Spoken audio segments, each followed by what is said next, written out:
Ladies and gentlemen, the American jury and Bulldog Nation, thanks for tuning into the show. Today's show is sponsored by Deters Law. I don't get to choose when news occurs as it relates to when we produce the show at 9 a.m. Monday through Friday. And sometimes I'm tempted to come back in the studio and do a show.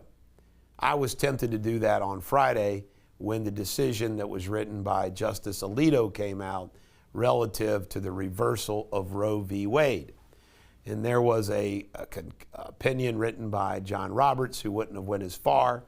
There was a concurring opinion by Justice Thomas, who wants us to revisit the gay marriage issue as well as contraceptive issues.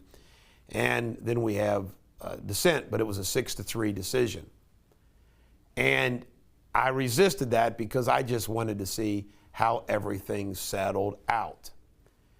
You already know this by now because I'm Johnny News Lately here, Johnny News Late, but what the Supreme Court did was reverse Roe v. Wade by finding that there is not a right to an abortion in the Constitution.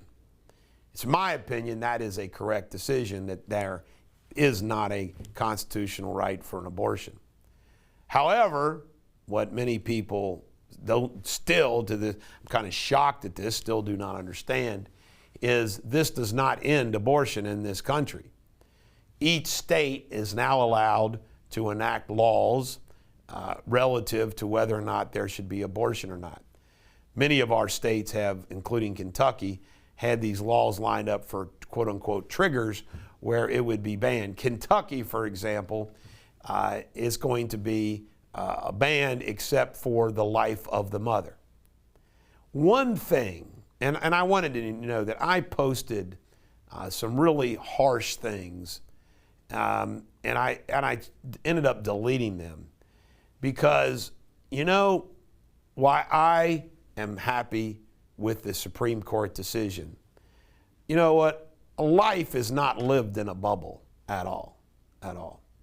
And I'm not talking about the crazy left woke and some of the crazy things that they've been saying, like ban the, even people like Elizabeth Warren, ban the Supreme Court, pack the Supreme Court, you know, burn down the Supreme Court, riots and all of that. I'm not talking about those things, but I really sense, even from conservative women, that this is something that is very personal and very difficult. And it's one of those things, as somebody who is pro-life, and I'm pro-life, I'm going to try my best to be reserved and respectful to women who have faced decisions that I've never had to face. And you know, one of the examples is on this rape and incest and everything else is, if you think that is an easy decision, I'll just throw this one at you. If your 13 or 14-year-old daughter is raped by some gangster that lives in the hood, and I'm not talking about black, I'm talking about white, black, I'm not talking about race, I'm just talking about some awful human being. You know what? Those decisions are not the easiest decisions. They're not. They're not. Despite how you and I feel about it, those aren't tough. Those are very difficult decisions. And, you know, I think if there's ever a time that we need to be a little, we can rejoice, but at the same time, not gloat, I think it's now. And that's the way I feel about it. The Elvis movie is unbelievably wonderful. It tells the story from Elvis from birth all the way to death. It tells it in a fun style, except toward the end when it was very sad. It's artsy, it's fast-paced, it's very creative. I mean, lots of editing in this. I mean, they weren't lazy at all how they cut in the fast-paced movie. 2 hour and 39 39-minute movie that felt like an hour and 40-minute movie.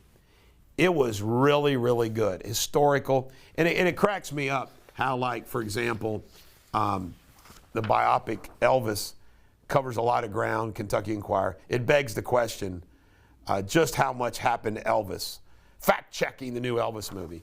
Hello, is everything in the movie, I can tell you right now, most of it is accurate. I know Elvis's life. Most of it is accurate. Some of it is what they call artistic license. But I really recommend you see it. And when you realize what Elvis went through at certain times, like the crazy Southern men who wanted people charged with the crime of lust and perversion because of how he moved his hips. I mean, the whole dancing thing and how this country dealt with that. And then the race issue, the black music influence on Elvis, the civil rights movement, his comeback special in '68 where he did I Can Dream. Unbelievable. Just incredible song, and the impact right after Martin Luther King and Bobby Kennedy were shot and killed. But I highly recommend the movie, and he is a cultural icon, and I thought it was very worthy of my commentary today. We only have 5 topics. G7 and Putin, because the Roe v. Wade decision dominated the news. The G7 mocked Putin with his shirt off, so forth and so on. And I just keep thinking about this. There's a time to mock, and there's a time not to mock. And I was just thinking, you know what? Now's probably not a time to mock.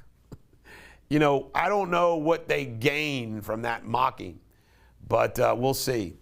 Consumer sentiment is the lowest it's been since 1952. Wowsy. Sad. This is the Bulldog. Every dog has their day. I hope today is yours.